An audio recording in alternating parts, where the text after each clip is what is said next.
Baby deer refuses to leave her rescuer's side. When this baby deer first laid eyes on the man that saved her life, she knew she could never part ways with him. This outdoorsman captured his rescue story on camera, and it was absolutely amazing. Before we begin, make sure you smash that like button, subscribe to our channel, and click the notification bell for more amazing videos. Lithuanian outdoorsman, Darius Sasnauskas, was hanging out in his backyard that is very close to Yellowstone National Park in the US. While he was out there, he noticed something amazing happening. He couldn't believe his eyes. There in his backyard was a pregnant female deer, and she was getting ready to give birth. Darius was able to witness the miracle of birth right in his own backyard. He was excited about the opportunity. Darius had brought out his camera and was filming the situation as it occurred.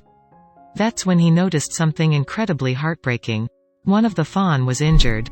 One of the fawn was lagging behind due to an injured front leg. The fawn was helpless, Darius told the dodo.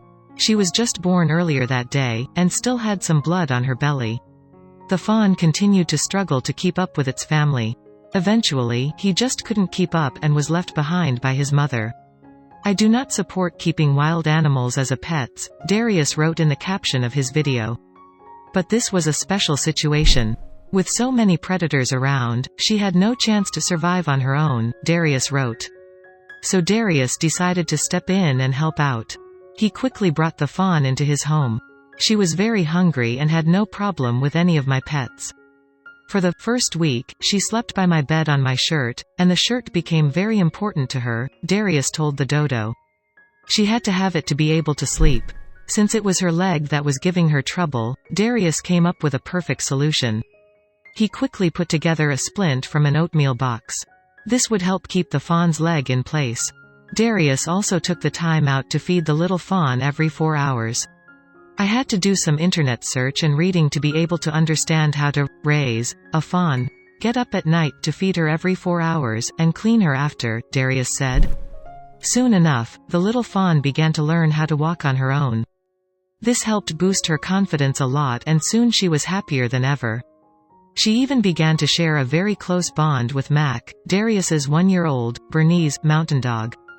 Mac was especially helpful during the beginning. Mac was a big help, Darius said, because he just loved her and cleaned her so good. Mac kept a close eye on her. Eventually, as enough time passed, the fawn was able to walk without any problems. Darius was so happy for her and knew that it was finally time to set her free in the woods.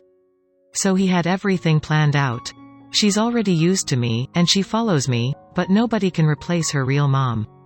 So Darius set the fawn out into the woods and let her go free. However, she didn't seem to want to leave. However, every time Darius would set the fawn free, she would always make her way back to him. This continued to happen day after day. Until one night, something different happened. Finally, one evening the deer spotted her mother. She quickly ran off to join the family once again. Darius was incredibly happy about the way things turned out for the sweet fawn. "Since day one I was hoping to release baby deer back to the wild," Darius said.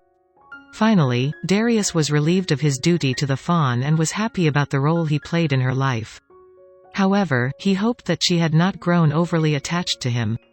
"I really hoped that she did not get attached to me too much," he said, "because that would make it very hard for her to survive in the wild. She would become an easy target for hunters and predators." This is why Darius never went about naming the little fawn in the 2 weeks that she spent in his home. He didn't want to leave her susceptible to any dangers out in the wild. So has Darius seen the fawn ever since?